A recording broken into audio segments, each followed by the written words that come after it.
when the head's clear, please. Yeah, manifest for Dallas. Put all parachutes on the ground. Thank you, ma'am. Okay, Delta Whiskey? Delta Whiskey, got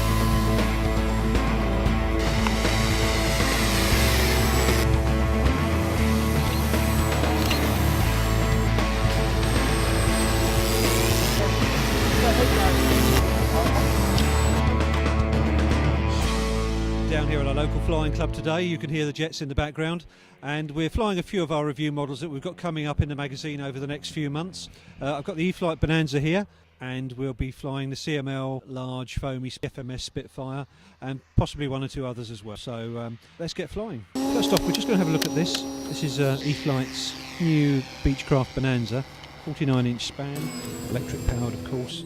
It uses a Power 15 motor with a 3S 3200 LiPo battery. Quite a lot of servos because you've got all the normal control functions and flaps as well, and it's also got the electric retracts from E-flite, which work really well. Just got three mini servos here.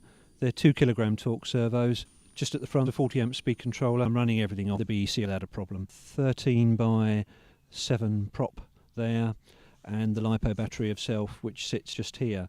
Just had to put a little bit of lead in the nose, about 30 grams to balance it properly. The suggested C of G is 4 inches back from the leading edge at the root, and you don't want to go any further back than 4 inches. So that's a very important thing to be aware of if you're building this particular model. But more on that in the review. Tell us about this, Pete, because you wrote about building this in the column, didn't you? This is a top flight kit, the 63-inch Gold Series, so it's all built up. There's no foam involved. I didn't put flaps on it because I wanted the aeroplane to be as light as possible, and on days like today where there's no wind, it does take a fair old run when it lands, but it's still a bit lighter. Recently I've done the good and gracious thing, because if you look around the side here, I've got 2 switches.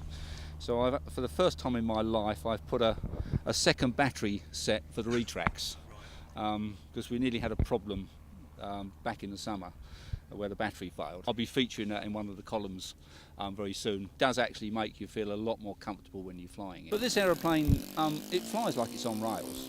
Top Flight got everything right when they did this. It looks right, it's proportionally a very good looking Spitfire. It's not a complicated build because it's a kit. Providing you keep the weight down, there's no complicated detail in the cockpit. I've got no doors on the undercarriage, and there's no flaps, as I said. It's still got a lump of lead up the front. It's OS 91 4-stroke, which makes it fly like a Spitfire. You could fly it on something smaller, but it's got the oomph to pull a big loop without having to dive first. In windy conditions, it gets chucked about. Still, not a problem at all. It doesn't seem to want a tip stall, but it's a good model. This is the FMS Spitfire. It's a 55-inch span, 1.4 metre foam model, which we're going to be reviewing in early 2011. It's made from EPO foam. It's pre-painted, factory finished, and the brushless outrunner is obviously included with the model.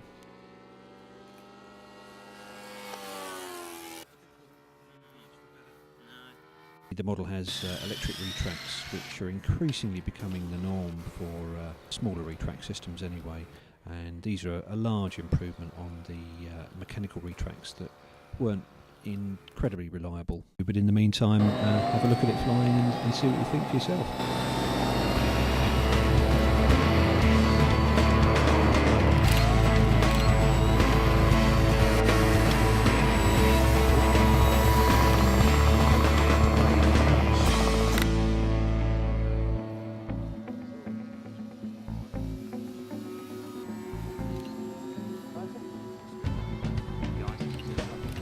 Well, that's it for now. We'll see you next time, but in the meantime you can read the full reviews of the 2 models, E-flite's Beechcraft Bonanza and FMS's foamy Spitfire, in RCM Mini magazine, early 2011 issues. So keep up with everything at www.modelflying.co.uk.